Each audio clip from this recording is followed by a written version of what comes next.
you want to pass it around, that's just really for the recording. Okay.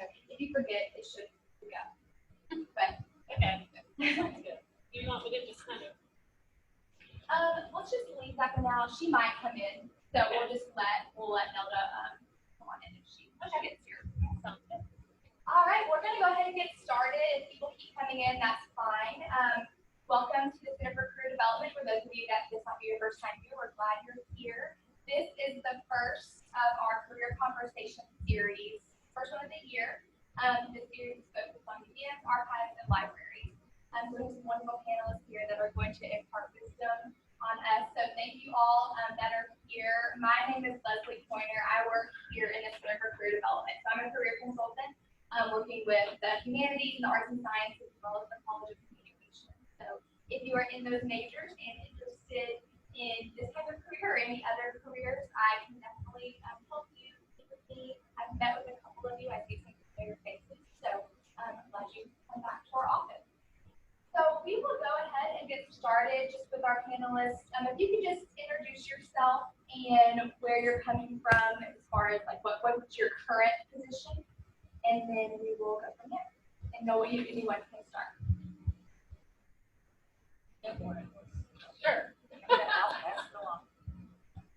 My name is Lisa Oakley, and I'm Curator of Education at the East Tennessee Historical Society. And we're a private nonprofit organization, and our most public base is through the Museum of East Tennessee History.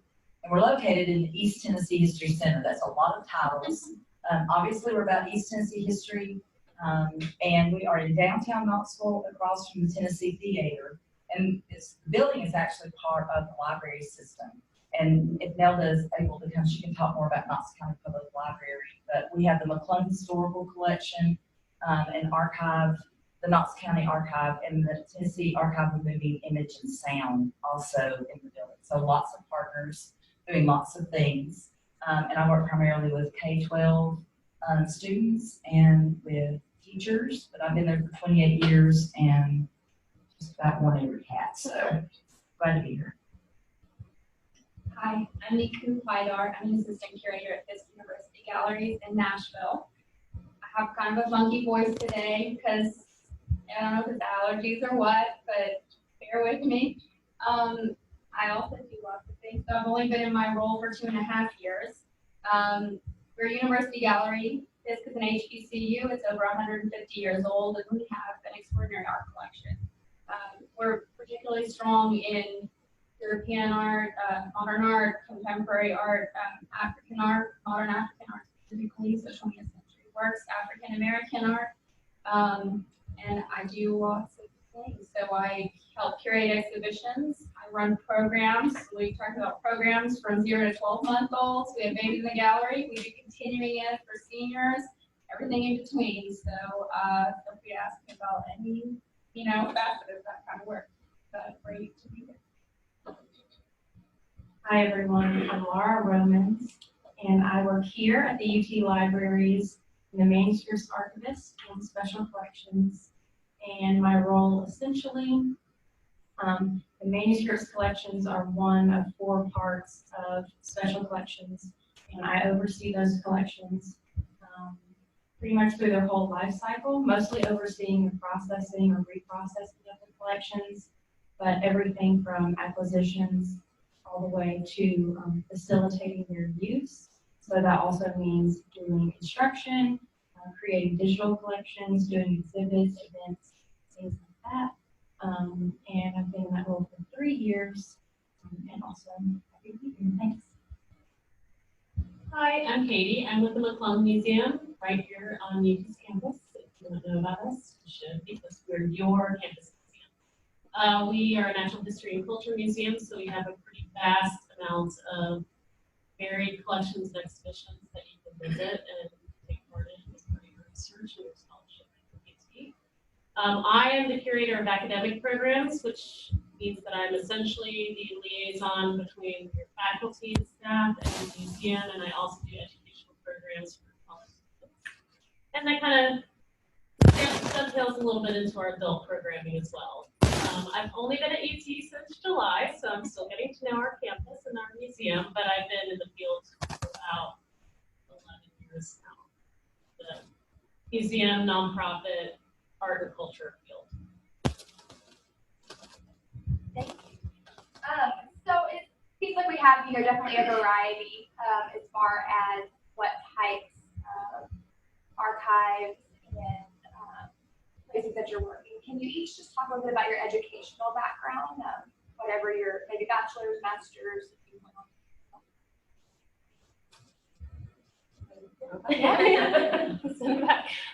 So my education is a little unique for our field.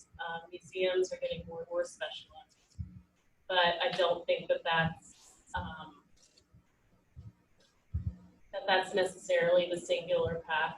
And then you don't necessarily have to have a museum, and I think that's really important to know. My first degree was in biology and chemistry. I have a bachelor's of science, biochemistry, and then I went on to get an MFA in studio arts, focusing on installation and sculpture. So I like everything, kind of like the McClung Museum. I started, after getting my MFA, I did some adjunct faculty teaching for a little while. Didn't really feel like that was the right fit for me. So kind of made my way into arts administration, and then made my way into nonprofit work, and then made my way to the museum field. So I kind of took a more experiential route than some others in the museum.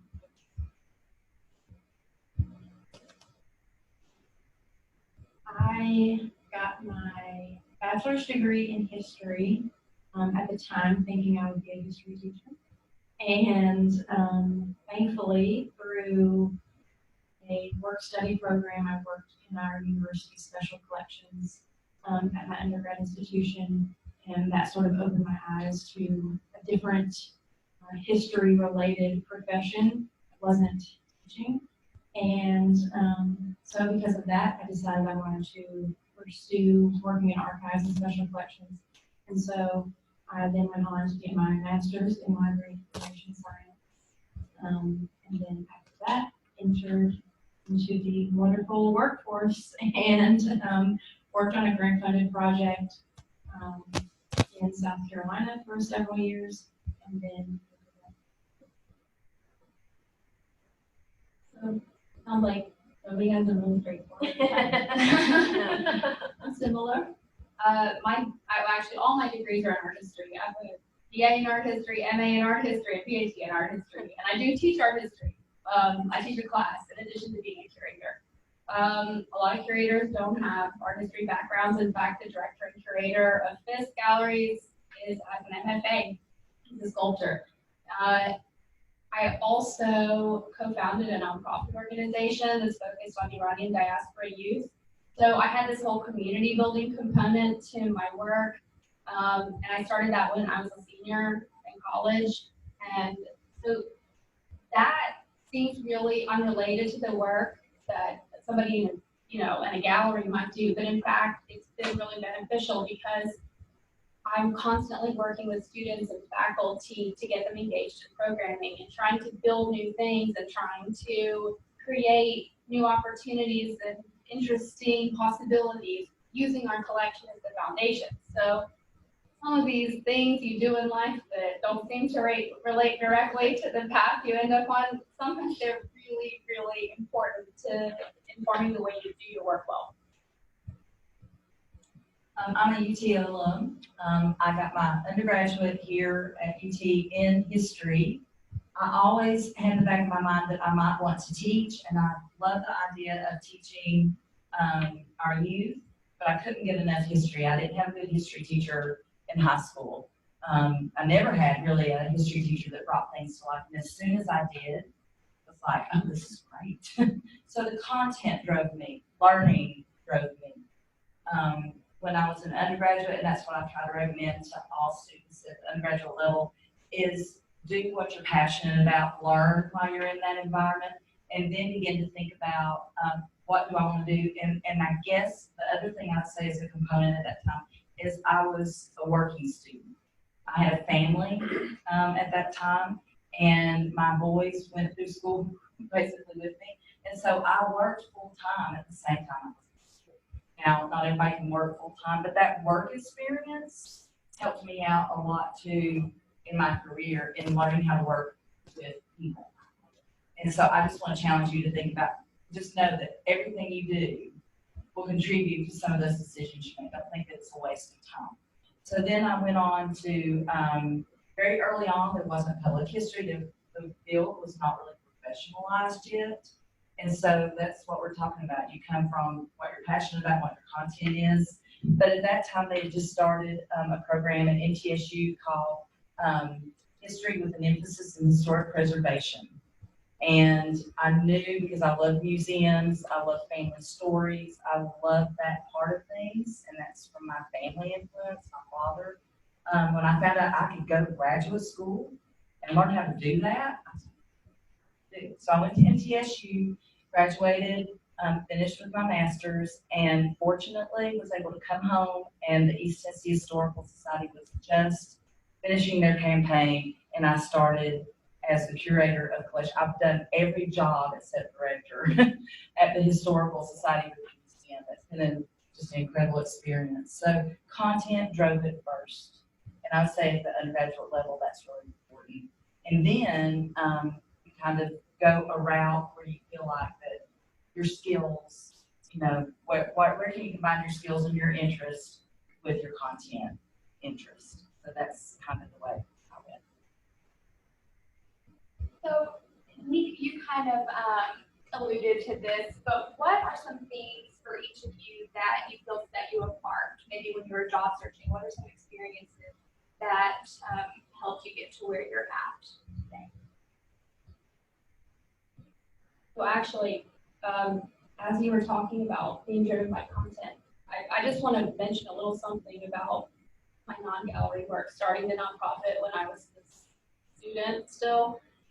That was very much driven by an opportunity I saw that there wasn't really anything for Iranian Americans. At that time, we were relatively young immigrants in this country, so there wasn't, there were things for other hyphenated American groups, but we didn't have anything. And I studied abroad 1 year in London and met all these other Iranians from around the world, and there was so much going on there. My friend and I said, why don't we have this in Boston where we are in school? Let's do something. And we actually got quite a bit of money from both of our institutions to start something. And it all began with us thinking about what can we do that other people aren't doing. And it's good to think about yourselves as students, being able to act, you of course, get work experience, do internships, do all of those things, but this is, think about carving your own path, because that's what I did. And I would also say, the building where I work. I don't know how many of you have heard of W.E.B. Du Bois?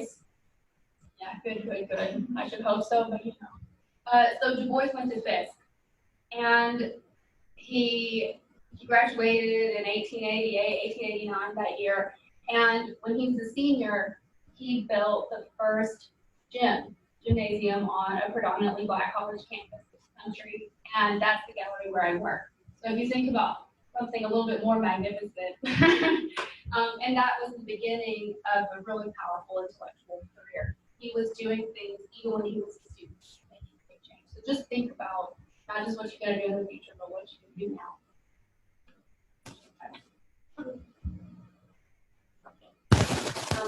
So some things that we've already sort of alluded to, but when I think about what helped set me apart, or at least what I sort of advocated for myself. So in addition to getting sort of like directly related archives or special collections or library experience all through during undergrad and then in grad school, I was also working in retail. And I did that actually even through my first full-time job. I continued to work nights and weekends and it was a good discount. And, but I think one thing, like a few of us have already said, is like those jobs that maybe you don't think are necessarily putting you on the path to a library or museum career still have really important transferable skills. And that was something that I always pointed out and argued for when I was interviewing or even in my cover letters.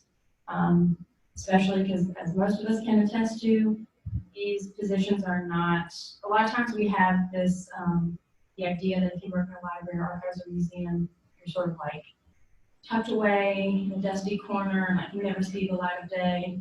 And that's not true. We work with people all the time. It's just constant working with people. So I feel like that was things like my retail experience, other types of jobs were really important to me in developing those skills. And then I was able to use that as, to add on to the sort of traditional experience that I had in libraries to help market myself.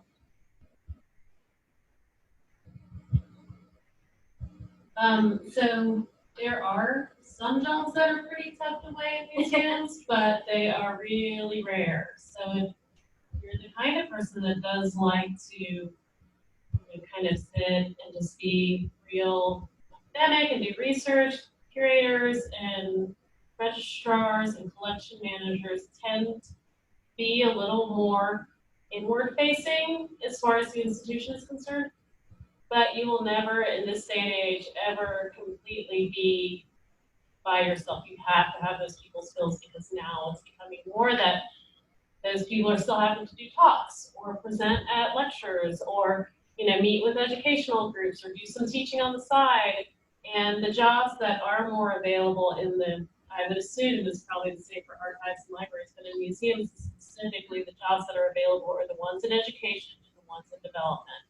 So if you're thinking that this might be a field that you're interested in, I encourage you to be nimble and to think more broadly about how you would enter into the position and enter into the field from perhaps not necessarily what your end goal would be, but how to just start to gain that experience.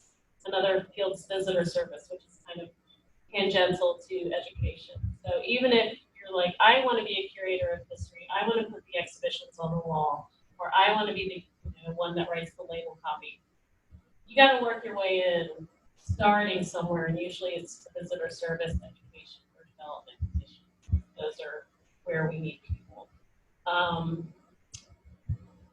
My career path has been really interesting, I think, because it's not so unusual, but I think the thing that I, kind of the same with my colleagues here, because I've always been really nimble and really flexible in what I wanted to do. I knew I wanted to be in art. I knew I wanted to have an art job that paid my bills. I knew being an artist was not the job, necessarily. Probably like being an author probably isn't the job for an English major that's going to make you, immediately pay the bills. So you have to have another thing to get before you write your first novel. But I really realized that administrative ability was key. I could be put into a lot of different tasks. So I honed those skills. I knew how to make spreadsheets. I know how to balance budget. I know how to do a lot of those kinds of things that sound a whole lot less attractive than maybe some of the more cultural stuff. And I used that and forayed it into becoming an asset. So having a diversity of my skills in my skill set has really helped me to maintain a job in my field, even though I graduated during the recession when arts and culture jobs were non-existent. I think the only reason I was able to keep employment going and maintain good jobs was because I stayed nimble and I stayed flexible with what I wanted to do. So that I could now be at a position where I finally have the job that I wanted after gaining lots of experience and taking lots of paths. I also think that, like my colleague said, every experience is really valuable. Every job is really valuable. You never know who you're going to meet. You never know who you're going to interact with at the coffee shop where you're serving coffee every day, or if you're volunteering at the library, or if you're just never know who you're talking to. So always, always, always kind of keep that presentation of self, that ability to network, treating everybody with as if they might be your next boss, because they might be. You might be their next boss. So always kind of keep that kind of, I hate saying networking because it makes it sound really manipulative, but kind of keep that around you as well, because you never know who you're talking to.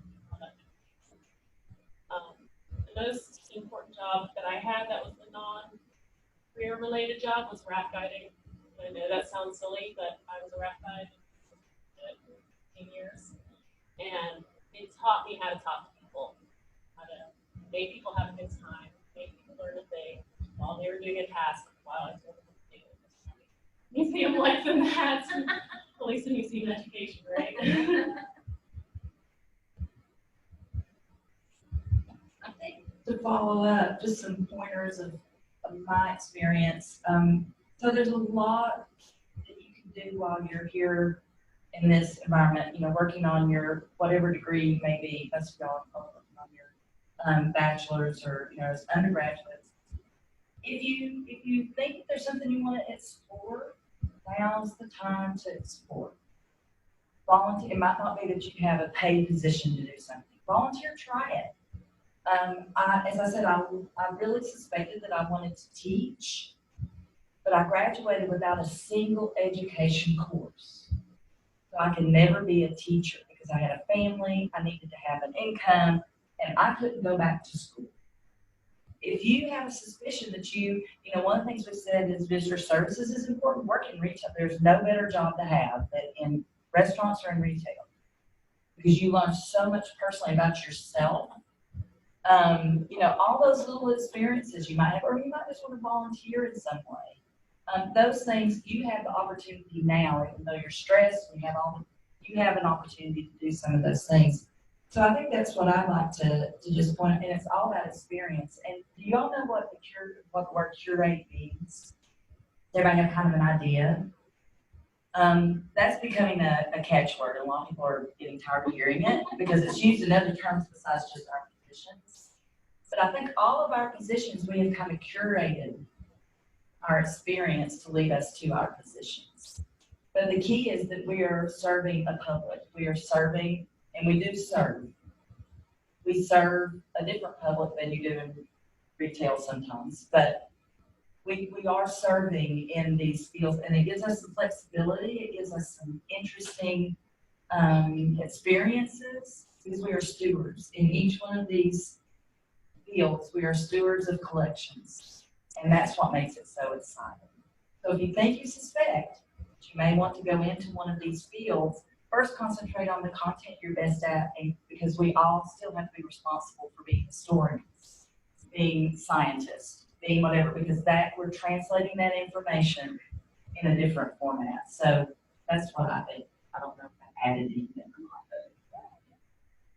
So I want to switch gears just for a second because I get this question a lot when I'm working with students that are interested in this field, and so you all have like different education as far as what you studied, and so is there a certain degree or a certain type of school that a student should be attending depending on like what they want to do?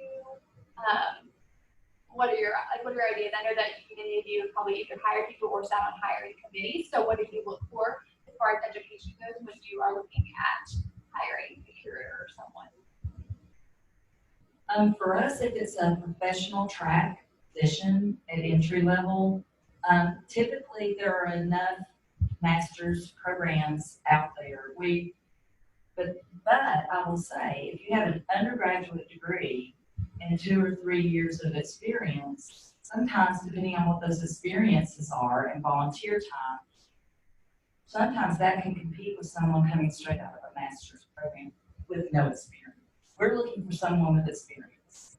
I want someone that has worked with the public, that has good references, that they're flexible, that they, but then this is where the content comes in. For instance, when I was looking at graduate programs, at that time there was no quote-unquote public history. There weren't some of the professional, now that's a whole field of public history. At that time, I knew I wanted to stay within history, but the graduate programs were in, there might be a program at UVA that was in architecture. Some programs were in library science. So I went and gravitated to a college where I could get the training in the content that I wanted to continue learning and experiencing. Anthropology is very different from academic history. So anthropologists never had any records, but they ended up coming to MTSU. So that's where I say, for me anyway, that's changing a little bit. And I guess the thing I would say about that is there are now opportunities. You could go through, get your undergraduate, go straight into master's, and go straight into a PhD. And that's wonderful. But I really would like to encourage you, that's available to do that. And I'm sure that's in your track, you did that, but in the career, in the content, or art history. But I really want to challenge you to look for those extra opportunities to kind of fill out that experience. Because having a degree, just being in the classroom, unless you're in a program that does a lot of, but even then it's just a class project typically.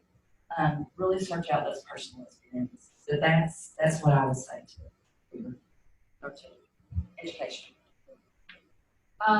Okay, so I'm in museums and galleries. There tend to be 4 tracks. There are variations, but there's development, which is basically fundraising and all the admin, marketing, PR. That requires the usual degree and skill set for those areas, no matter where you choose to work. Same at another type of organization.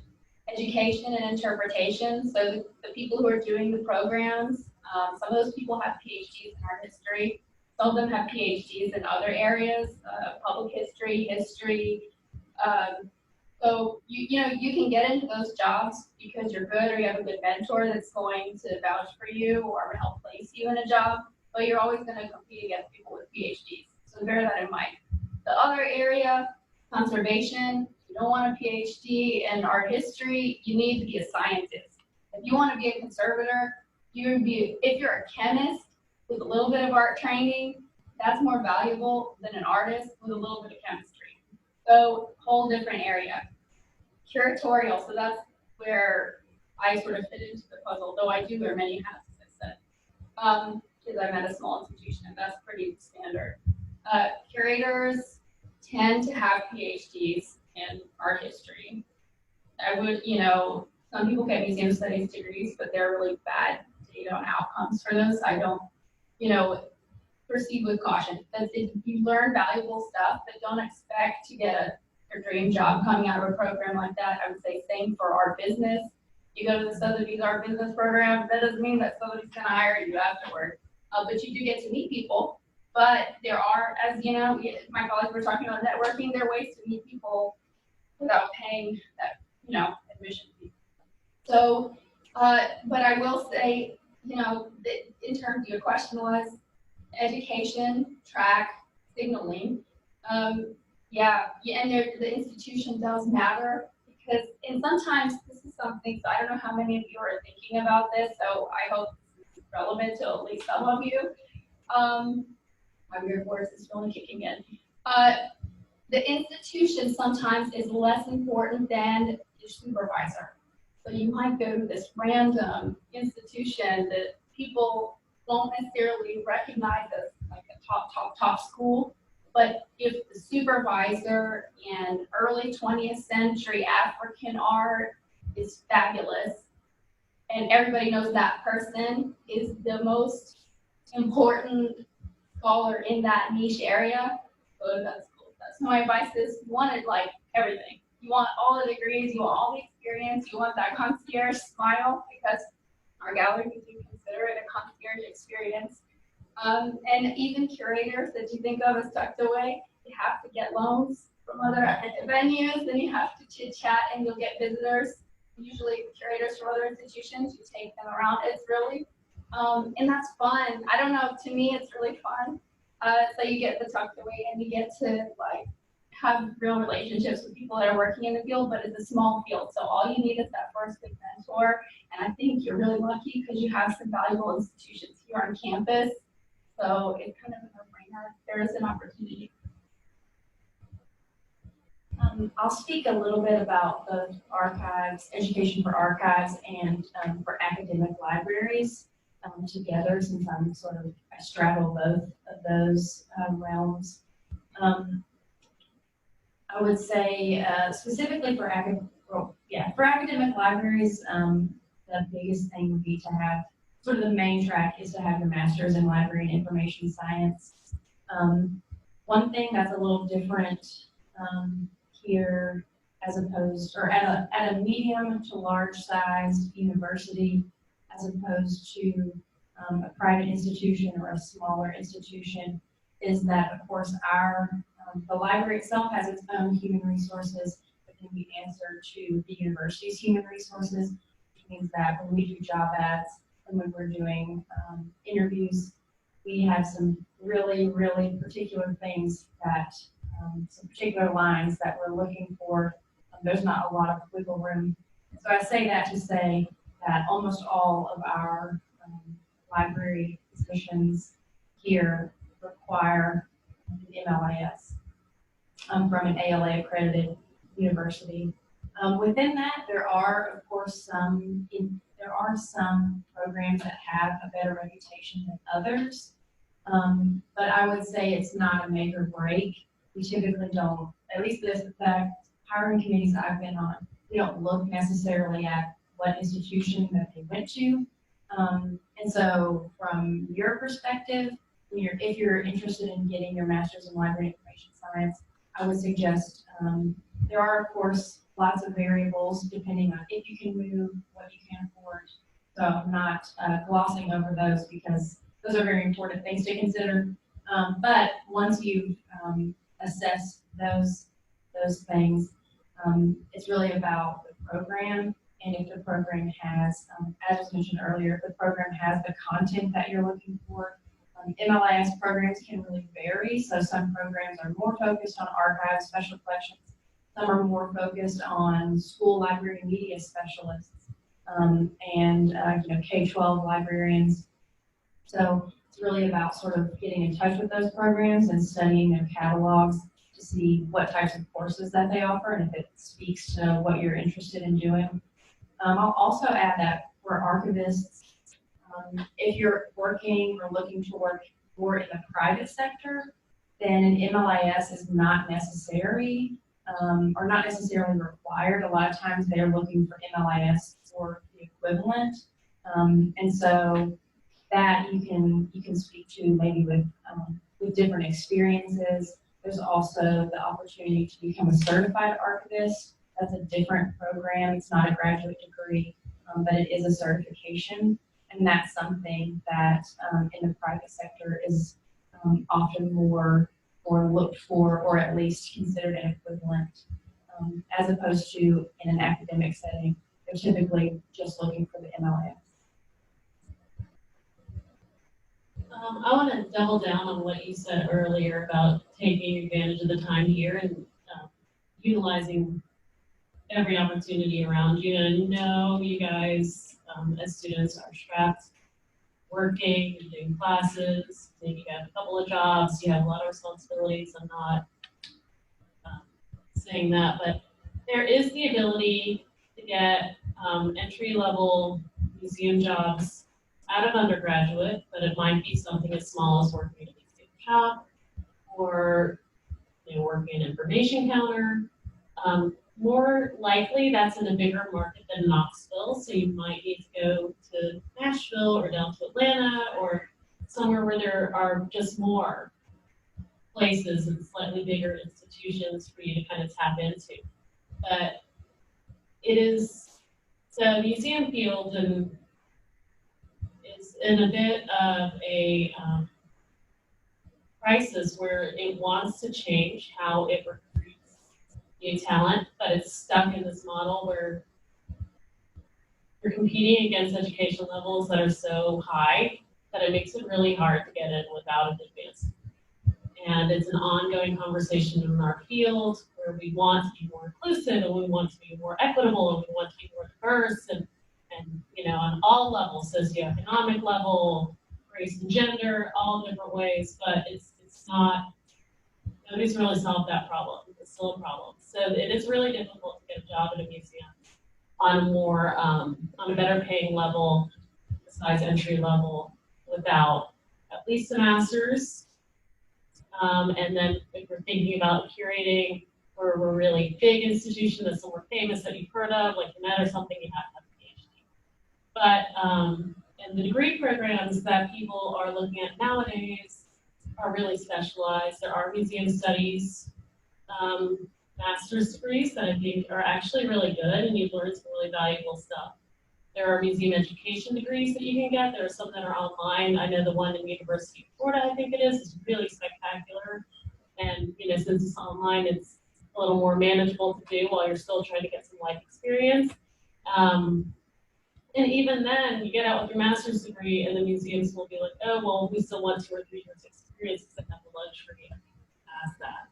So, like it was said before, take advantage of this time. If you really think you want to get into this field, get experience with museums and historical homes and volunteer and do that. And I know that's super privileged. Not everybody's able to kind of take advantage of that.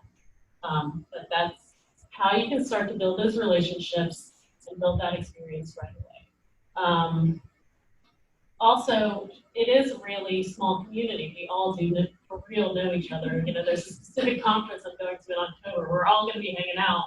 So if you make an impression with somebody who's in the field and working, it's a warm community that's welcoming and wants you. So if you have the passion for it, start to make the friends and mentors that can guide you. Let me give you an example, and I guess I should clarify, my comments are all coming from a fairly small institution, historical society, museum, with a full-time staff of about 7. And we do a lot of other things besides museum. So that puts things in context, but I want to give you an example. So this is just a different model to think about.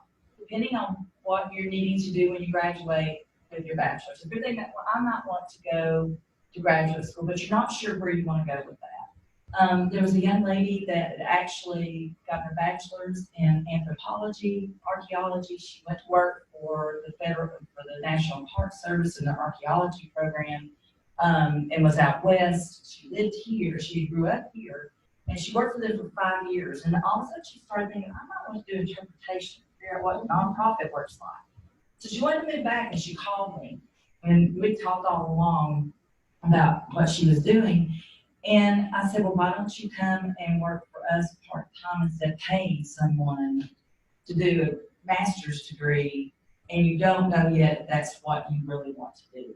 So we needed that at the time. We needed someone to commit to 1.5 years to kind of start something out for us. She didn't get paid a lot, but she wasn't paying someone, to figure that out. So it really is kind of a personal thing at the point you all are now. It's like, what step do I want to make next and see what makes the most sense? For us, rarely, except for directors, will be PhDs in medium-sized to small institutions oftentimes. The rest of us, for a professional level, most of us have masters or have a good bit of experience with bachelors. But I just wanted to add that as an idea. Just think about how it works for you. Yeah, really practical thing. Okay, well, there's one concrete thing that I encourage all of you to do, unless you're really focused on, even if you're really focused on libraries. Join this organization called the Association of Academic Museums and Galleries. It's free. Very few professional organizations in the field are free to join, and because it's academic museums and galleries, there are a lot of opportunity for students to contribute to the annual conference.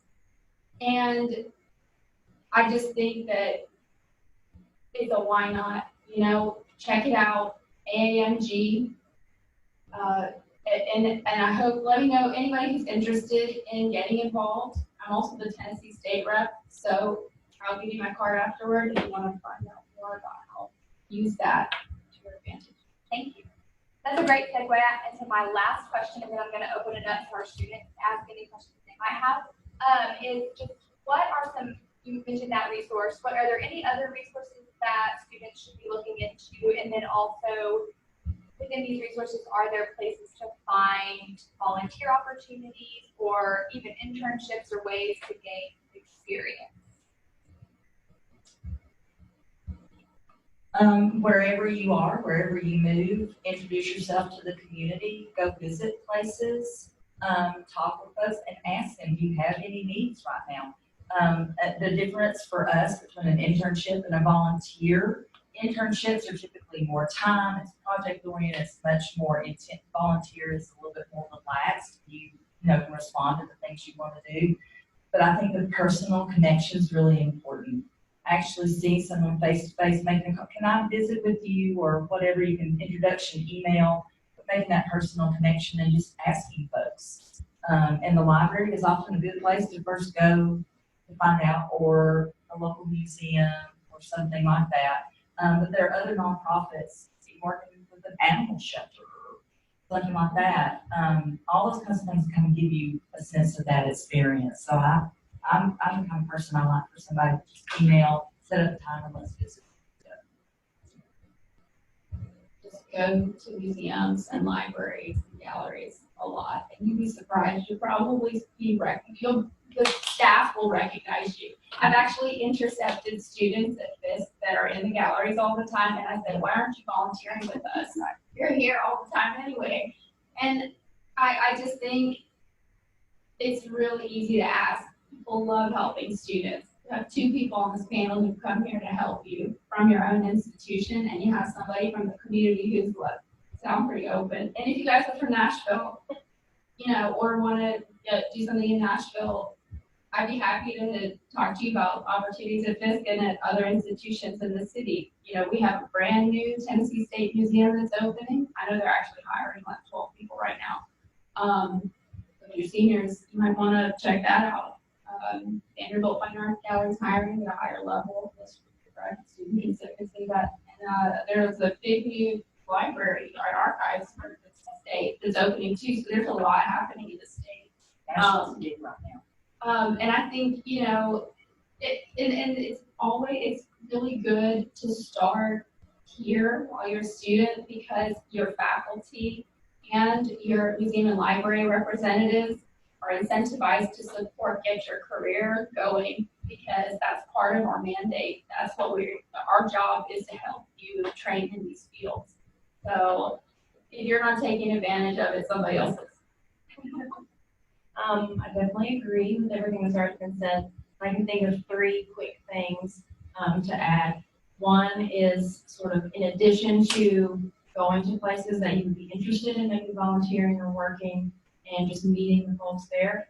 If they don't have anything, I still highly suggest, you know, finding someone who has a job that you'd be interested in having or you want to learn more about, and just saying, hey, you know, can I sit down with you for 15 minutes and just ask, you know, your background, what do you do, what does your day look like, those kinds of things, because not only then are you learning more about a specific position, but you're also, you know, making a connection with someone. That's happened to me a few times here, and then, you know, when I do have an opening and that person's name pops up among the resumes, I'm like, oh, wait a second, I remember, you know, chatting with her a year ago. So I definitely suggest that.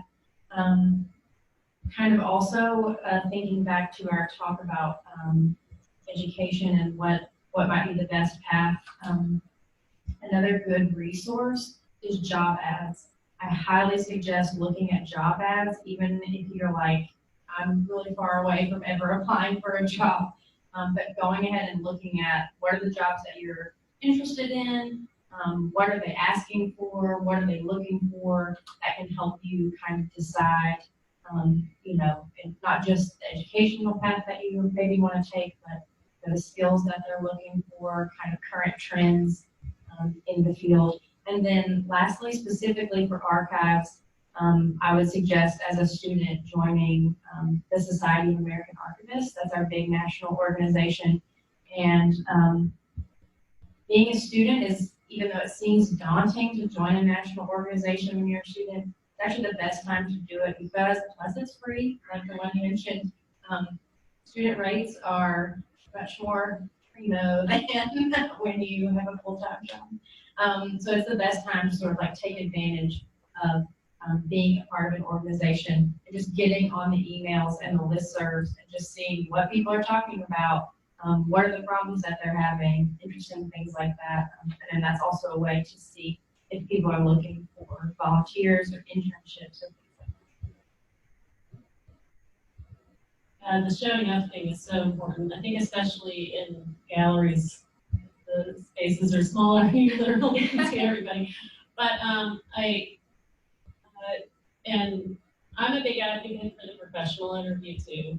It kind of goes along with looking at the job ad. If you see somebody like a museum director, man, I really think I want to be a museum director one day. It's really flattering to have a student email you and say, I would really like to just sit down and buy you coffee and talk to you about how you got to where you are. So if there's a job that you're interested in, I recommend that. And, you know, they may say no, I'm not available, but more than likely they're gonna be like, oh man, this is so neat. I feel really special. I'd love to sit down with the student and don't go in expecting anything other than just tell me how you got to where you are and picking their brain and come with some good questions so you don't waste their time and just know that that's probably the end of that. Like that might be the start of a good friendship and a networking ability, but it's also more to get information to no ulterior motive, just professional interviews. Because sometimes the job you think you want on the day-to-day is actually not at all what you would have thought it was and what you would really want.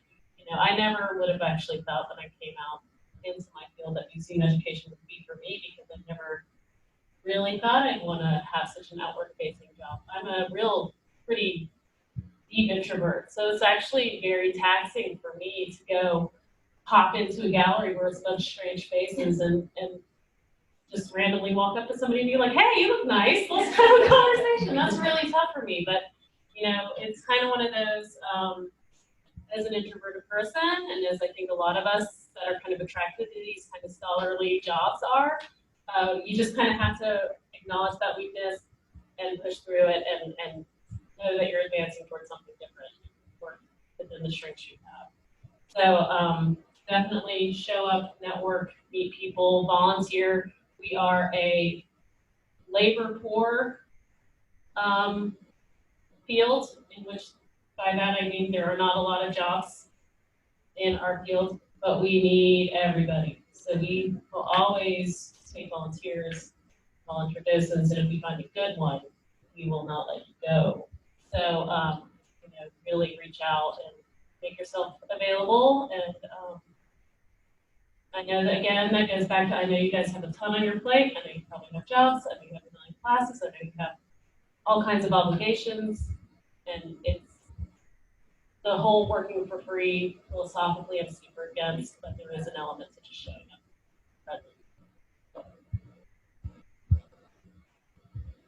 And I would say too, enjoy what you're doing. And that's the one thing we've had the privilege to do, is choose something that we enjoy doing. And along the way, we've tested that. But one of the things that I wanted to really stress, we're coming at a point also in our fields, and I think probably in all the fields that are here represented, there's a transition between generations.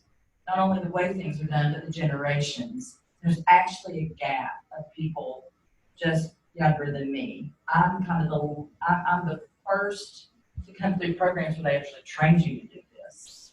And then because of lots of different, like the computer, you know, technologies and that sort of things, people going into those fields, there's a gap. So we have a lot of elders in the field that are retiring, and then I'm in my early 50s, and there aren't that many of us in the field.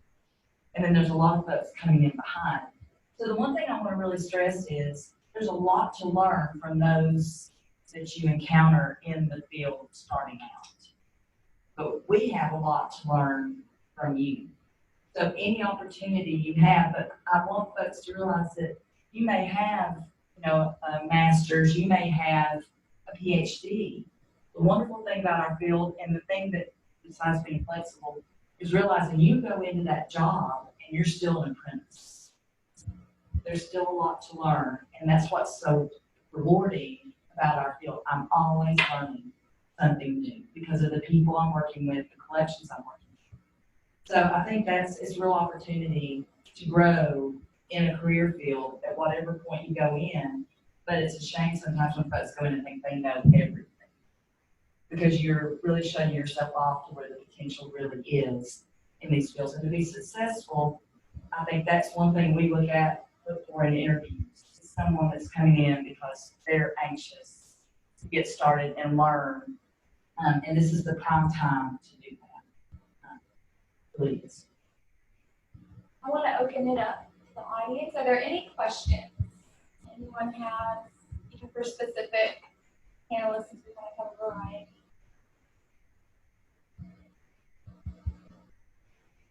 Anyone? No brave souls? They have an experience already that they get involved. I can ask more. Just wanted to open it up. It's an awesome field. I hope you're not asking questions because you. Terrifying. Yeah. That's a great way to start this next question. What is, each of you, what is your favorite part of your job? Favorite part of working in the field? All of it. No, not sure. There are some things that I wish were a little different. But I love you guys. I love my students, and y'all are all my babies, even though you don't even know me. But I really love when I'm taking, and in particular when I have a group of students who are in the museum with me and we're looking at a thing. And I particularly like when I have like kind of that attitude from like, since I work with college students, I work with, people in their 20s predominantly. So, I kind of like when I have that like, I hate art. I hate it. I love when I have that kind of attitude and I can take it and flip it around.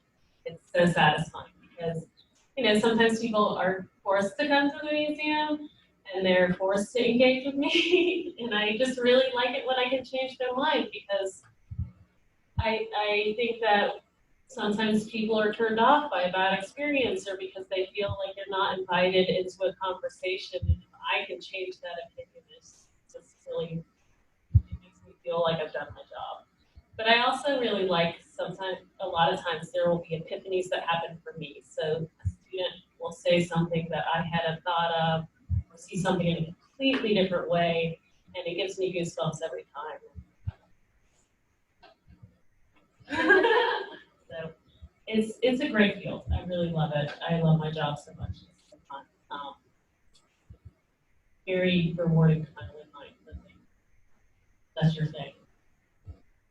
Yeah, I would say we probably can all agree that like, connecting our content to a student or to a researcher is really rewarding.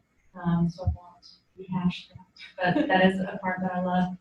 I think as we've talked about, although it can at times be really difficult, that most people in this field do wear a lot of hats. And no day looks the same. But that can also be really rewarding. And I think it's a field that's very supportive of doing different things and flexibility and trying different things.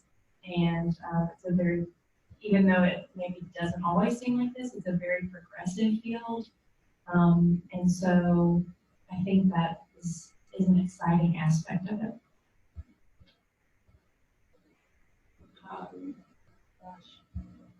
Yeah, I agree. It's really dynamic. You can be creative. When you're not a student anymore, not all jobs feel like that. I'm really lucky that I can have a para-academic role. So I'm an academic, but I work with people. I get to activate material in new ways. That's my job. I love my colleagues. I mean, it's fun. Actually, we have a motto at our gallery. We just make it fun. If it's not fun, we're not doing it. How many of you guys, I'm sorry to put you on the spot like this, but I'm really curious, who's interested in like art type museums, or are you all library people? History. You're all history students. And we're guessing now. Oh, come on, you guys showed up here. So I know you're interested in one of these days. Okay, history. The people who did raise their hand, can I just quickly ask what? English? Excellent. Interpretations. We love the English people. They all are good writers. Yeah. Writing is so important. Okay, the other quieter people. English as well. Do we look at that? Oh, sorry, I work. You work here. Okay, you work here. Also, to my Here's the job. I graduated from UT in 2015, and now work at and my degree was not in just but I have a lot of private sector experience, doing marketing and communications. And in that job, I wore like 5 different hats, and now I wear like 20. So it is really everything that they say is exactly accurate, coming from someone a generation below a lot of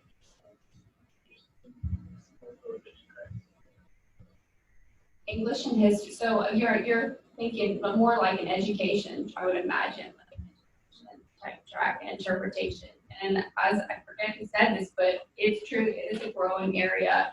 And I think that you'll find yourselves really big assets to institutions of all sizes because people need to connect with all generations, and usually that involves technology. And you'll find that sometimes your superiors do not feel entirely comfortable with that, you know, how to navigate that. And so your voices are really important in reshaping the way museums operate, because I think it's true, museums are changing. They are really dynamic spaces, and institutions come in all shapes and forms. So anyway, I love it because it's, you know, Since so many of you are history, let me just say one field that or organization possibility to get into are the parks, is the National Park Service and the state parks. The National Park Service runs the major or more historic sites than any other institution in the country. And through Harper's Ferry, that's where their interpretation work filters out. But even the Smokies, they use interns. But the state parks, almost all the rangers are living historians too. So, in English and history and even art, it's the story of us.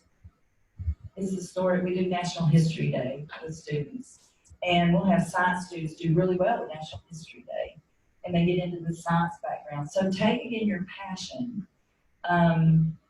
What I love most about what I do, I think, is a privilege we have because we can come up with an idea and find a way to create something out of it. Whether we're working with artifacts and with our documentation, and we can choose what we want to research or what we need to research. We can come up with an idea for an exhibit and try to communicate that. And we make it, that creates a record of the past that never existed before. But one thing we haven't really talked about is the thing that makes what we do unique is we would not have museums, we would not have archives, if we did not have the material. And that's the real honor and privilege. No matter what we do in the museum, no matter what your skill, no matter what your job, there would not be a museum if we did not have the artifact collection. And it's about those artifacts that drives, and the story that drives everything. And that's a real privilege, that's fun, that's exciting. And so the final thing I'll say is, if you are in education, history education, a lot of the times let's talk about little kids. And so if you think you want to work with students and with kids, I really want to encourage you again to talk to teachers, to explore that field of it. Museum education and public school education, we need to work more together to be really effective. And so that's the last thing I think I would suggest. And that's seeing those lights go on, with, you know, with the kids, you know, it's incredible. So one more field that I neglected that I think is really critical and actually was my entry point in a lot of ways is I started working in galleries, but I started kind of doing the preparatory work, which is scenes, painting the walls, hanging the things on the walls, climbing up the ladders and moving lights around. And that's another good skill set to have. So if you're really looking for, and I know that that's kind of counterintuitive for some, but that manual labor stuff, knowing your way around tools, and knowing how to swing a hammer is pretty important in the field, at least, definitely in the gallery field, because you're going to end up doing it.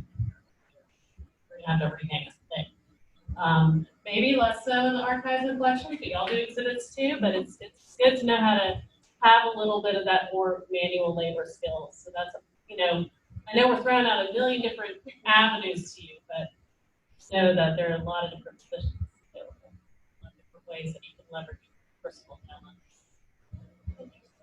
One more question I have, and then you might close up and have, if there's anyone that wants to speak one-on-one, that's great.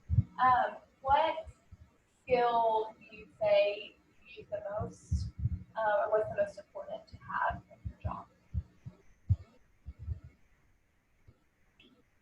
Could I say something? Sorry, because I wanted to say this. Sure. Take advantage of all of the OIT workshops that are free to you right now.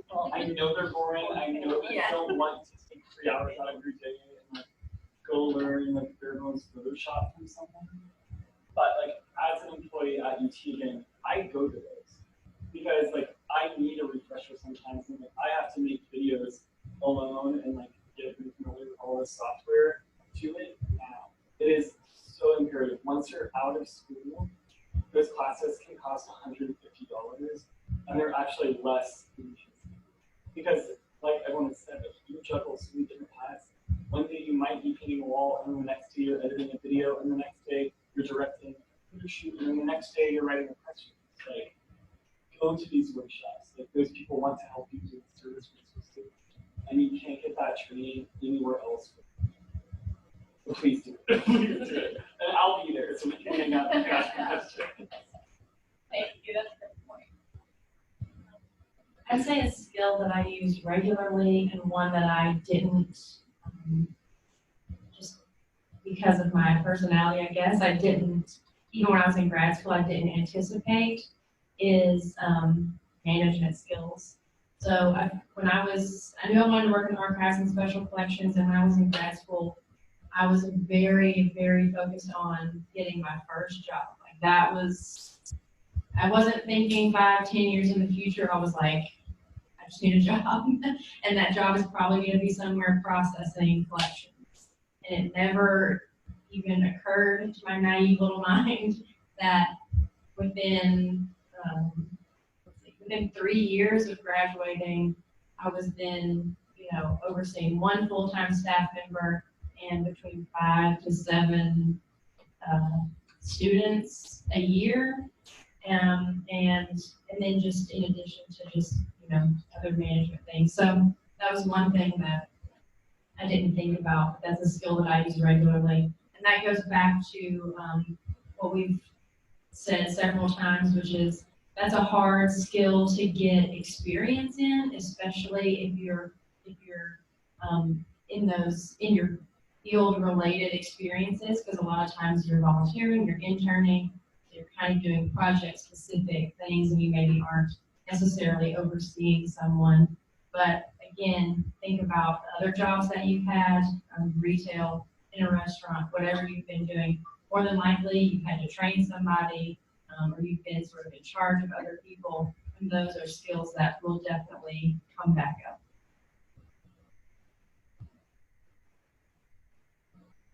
I think the skill that I use the most is writing. So knowing how to craft email, knowing how to write something that's business oriented, which is really different than academic writing. So, if any of those classes are around professional writing, if it seems like it's for business people, go ahead and take that because that'll help you no matter what field you're going into.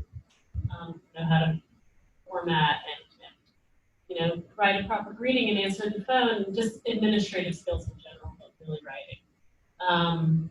Which a lot of you guys have a leg up on, but I want to reemphasize that academic writing doesn't translate to professional writing all the time.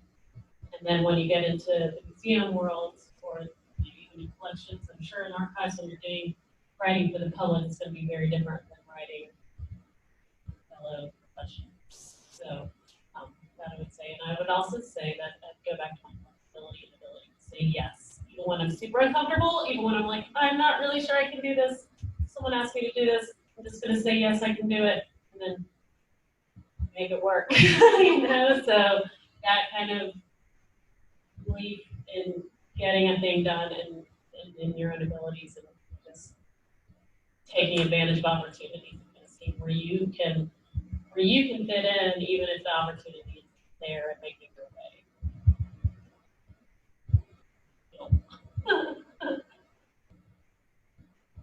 These are all, this is all, we all look. I would just say, think, use your brain. That's the only way to navigate a job that requires all this flexibility. Just constantly people are looking, listening, thinking, and be nice. Really be polite. Yeah. It's a skill. It's not terrible, but I know you're at school in Tennessee. I know you're all from Tennessee, so I'm sure it just comes down. Okay, so I am curator of education, I'm in interpretation, I also manage our visitor services area, but also work with artifact collections. When I first started, that I could never do that full time. I knew enough about myself that I have to have some interaction.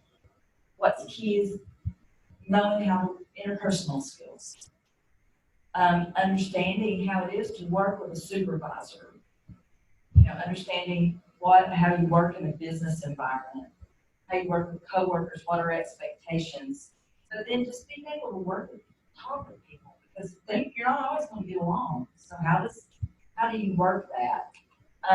But I would say in my field too, and this is interpersonal too, I always tell people I'm part lobbyist and part negotiator and diplomat. And one day I can serve in any one of those capacities depending on who I'm working with. And so that, I think, for me anyway, I find to be key is being able to be comfortable working with people. And which role are you going to play? Are you a lobbyist on behalf of your institution? Are you a negotiator in some kind, or a diplomat? And you have to kind of understand how to flex between those, because we're all working with some aspect of the public. It might be an academic setting, but we are not. I mean, it's very different expectations. They expect something of us, and they are our customer, and that's a little bit different than your professors and who you're working with, and that's a different expectation that professors have in an academic setting. So. Thank you all. This has been really great and informative. I've written down a lot of notes just for me, so I hope that you all have found it informative as well. I'm going to have a couple of announcements, and then I will let you all kind of network if you like, speak to the panelists one-on-one. If you guys have information or business cards, feel free to have those out. A couple of announcements. So we are doing a fall trek. If you've never heard of our fall treks before, they're basically like field trips where we take students to different companies where you get to meet with the team and see the space. And so we are lucky to have a ball trek at the Historical Society on October 12th. That's a Friday morning, I believe. The times and the specifics of it are on Handshake. I don't know if you've been on Handshake or that's where all of our events are, and you can sign up for that as well on Handshake. So that is a great opportunity to see Lisa again and meet the rest of her team and really to see the space and kind of what they do on a day-to-day basis. So full opportunity. Feel free to ask me questions about that if you are interested. You can also, like I said, find the information on Handshake. And the other thing is that you all should have a short assessment paper. You can just fill that out before you leave today. You can leave it where you're sitting. But just answer, I think it's like 4 questions. You don't put your name on it, just answer those questions. That's just to help us in the future make these events better for you. So that is all I have. Thank you all for coming. Let's give a hand to our wonderful panel. Thank you guys so much.